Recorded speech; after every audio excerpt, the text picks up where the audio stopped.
Dhaggeeffattoota qophii raadiyoo sagantaa sagalee misraachoo yooyyaa bakka jirtanutti araarri nageenyi fi arjummaan gooftaa keenya Yesuus Kiristoos almasih isa isiniif haa baay'atuuti. Guyyaadhaa seenaa dhugaa jiraataa biyya Naayijeeriyaa kan ta'e Amaanu'eel Amoots qabannee isiniif dhiyaanneerra. Amaanu'eel Amoots Gooftaa Yesuusitti osoo amanee hin fayyin duratti ergamaa seexanaa ta'e isaan jireenya dukkanaa sukkanneessaa keessa dabarse waan hojjetaa ture. Mala seexanni kiristaanota balleessuuf irratti hojjetu nuuf diidessaa nutti hima. Duubarra garuu akkamitti akka gara Gooftaa Yesuus beekisaatti isatti amaniisaatti akka dhufe achiin duuba haala si'oolii fi achi jiru hunda argee achiin duuba immoo gara mootummaa waaqaatti mootummaa samayii kan warra Gooftaa Yesuusitti amananii isa hordofaa akka sagalee dubbii qonqoo isaa jiraataniif qophaa'es argee kan hundumaa booda du'aa ka'ee dhugaa arge kana dhugaa ba'e isiniif qabannee dhiyaanneerra. Barumsa guddaa jireenyaaf tajaajila keessaniif ta'u irraa argattan jennee abdii guutuu qabna. Seenaa kana kutaa adda addaatiin isiniif dhiyeessaa jiraachuun keenya ni yaadatama. Kutaan itti aanee jiru akkasitti isiniif dhiyaata.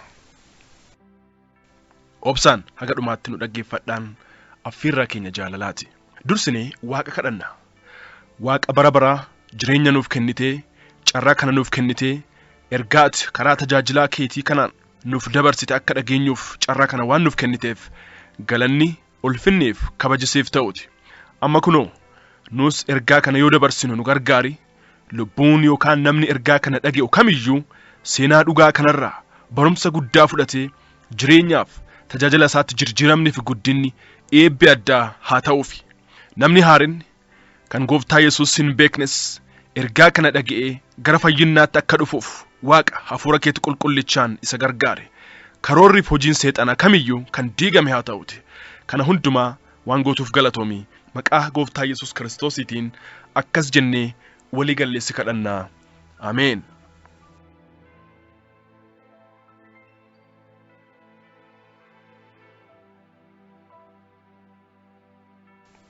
Egaa amma hafuurota hamoota waliin tokko ta'eera waan ta'eef akka fedhe gara fedhetti addunyaa guutuurra naanna'uu danda'a. Kitaabota naaf kennanii dubbisarraa ka'ee hafuurotni hamootni qilleensa keessa akka jiraatan hubadheera. Tasafaa humna naaf dabalan jedhee gara isaanii deemisaaf bahe. Mana bahee akka koolli yookaan koochoon naaf kennamuuf digimtii hojjedhee waan madhe. Koollis yookaan koochoonis naaf kennamee balali'ee ka'e. Ifii kiyyalli qilleensa irratti balali'uun of arge. Hafuurota hamoota adda addaallee dhagge. Isaanis maan barbaadda jedhanii na gaafatan. Anillee humna dabalataa barbaada isaaniin jedhe. Torbaan lamaan isaan waliin turee humna argadheen booda gara lafaatti gad deebi'e. Ammallee humna dabalataa dhaggatiisaaf jecha akkuma kitaaba naaf kenname san keessatti dubbifadheetti gara lafa keessaatti gad seenisaaf murteeffadhe. Gaafa tokko gara lafa gogaa yookaan gammoojjii tokkootti deemee digimtii hojjedheen duuba akka lafti sun banamtuuf ajaje. Yoosumaa lafti hin banamte.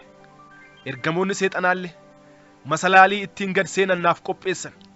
Anillee irra ejjataa irra adeemaa gadi gara dukkana keessaatti gad seene. Dukkana baay'ee cimaa ture. Namoonni sansalataan hidhamanii achitti arge. Warri kaan immoo halkaniif guyyaa boqonnaa malee warra waa hojjetanii warra isaan hojjechiisuuf waa dhiyeessan arge. Abbootii aangoo sadarkaa adda addaarra turanis achitti arge. Wanti isaan as dhufaniifis ciincaa seexanaaf dhiyeessisaaf, maswaayitii seexanaaf dhiyeessisaaf, ammas immoo aangoo isaanii eegsifachuuf waan isaaniif barbaachisu fudhatiisaaf ture. Ammas immoo sooressitoota waldaa kiristaanaa tokko tokkos achitti arge.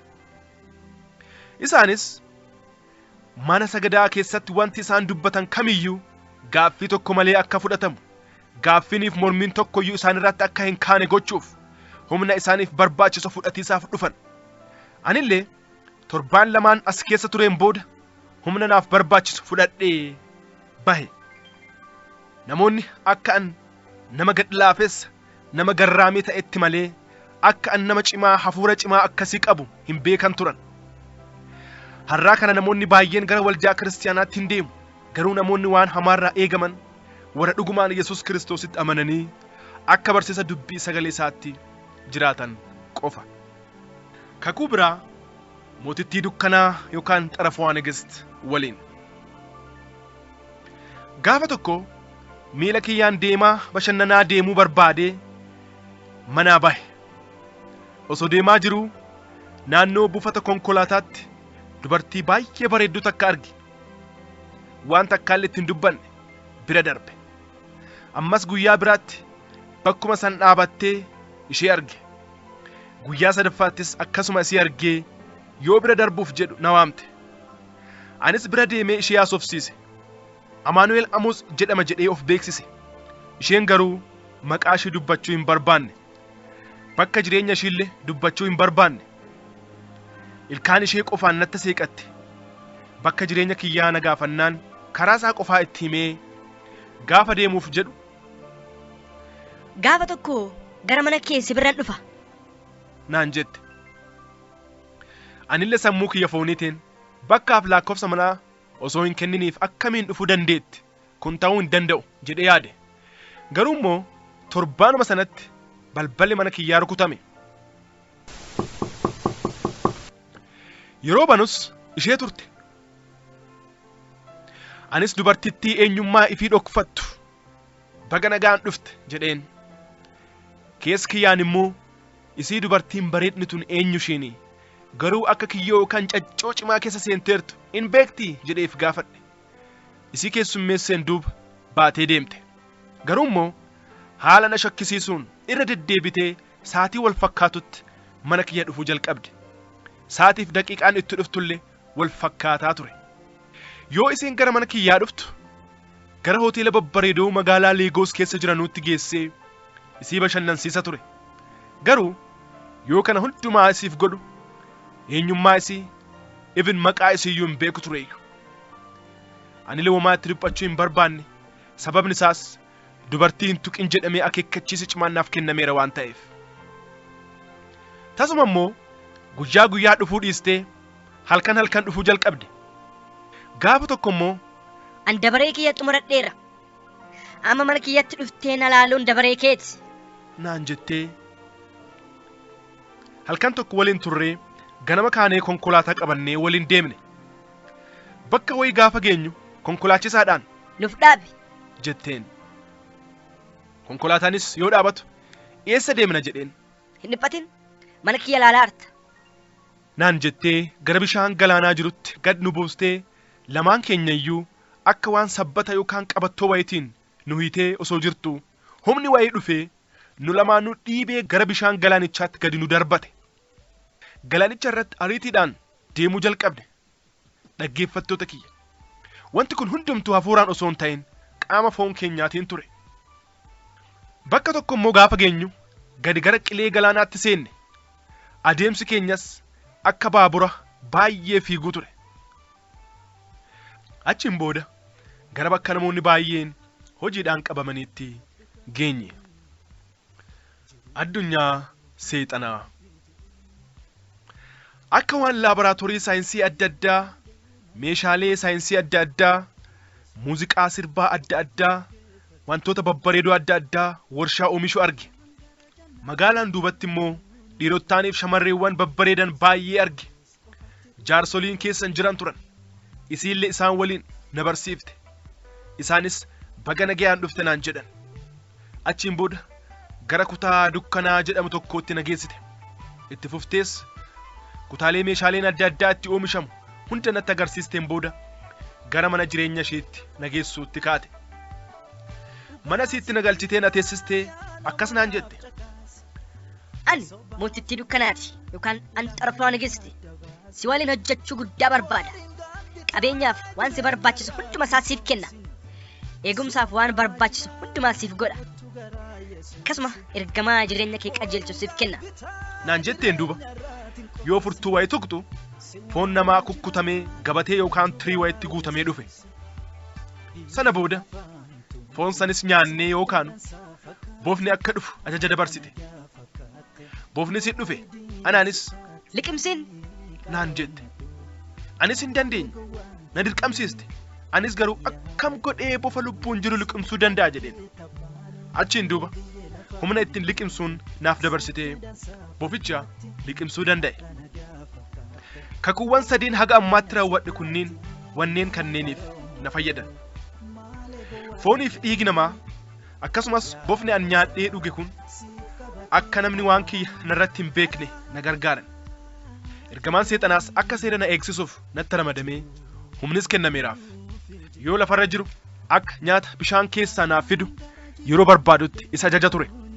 Yeroo maraa isiif yookaan mootittii dukkanaatiif ajajamiisaaf waadaa seeneef. Kana booda gara bishaan Abbayaa guddaa tokkootti na geessite. Adoo deemnuu mandara mukkeen adda addaa irra jiran bira geenye. Mukkeen kunniinis tajaajila adda addaa qaban turan. Marzii hujii isaaf kan nama gargaaran, qoricha nama ajjeesu, kan maraachu akkasumas kan nama aarsuuf jiraachuu nama jibbisiisu, kan biraan immoo kan nama fayyisuuf qorichi irraa hojjetamu turan. Bineensa fedhe kamiyyuu fakkaachuu akka danda'uuf fakkeenyaaf bofa, qarcoo, gaararraa, hantuuta, adurree, roophii, naachaa fi kan kana fakkaatan ta'ee hojii kee hojjechuu akka danda'uuf humna naaf kenniteen duuba na duraa dhokatte. Torbaan tokko achi keessa tureen booda humna isiin naaf kennite saniin naacha ta'ee gara lafaatti ol ba'e.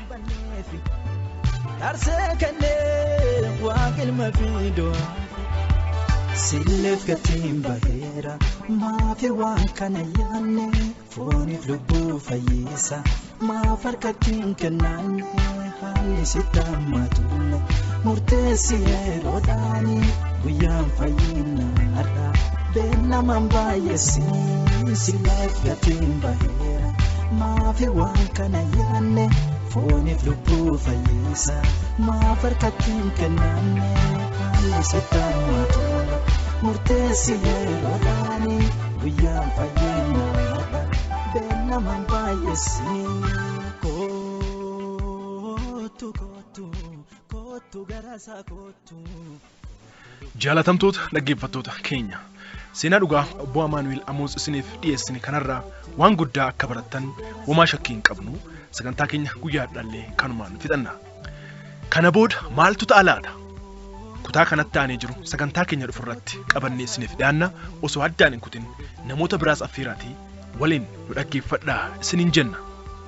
Hangan isin waliin ture Wandimmaa Gany Ubdeessaa Bidireeti. Sagantaa keenya kanarratti yaada qabdanuuf gaaffii kitaaba qulqulluu akkasumas kadhannaaf karaa lakkoofsa moobaayilii 09 13 71 0868 nuuf bilbilaa yookaan nuuf barreessaa.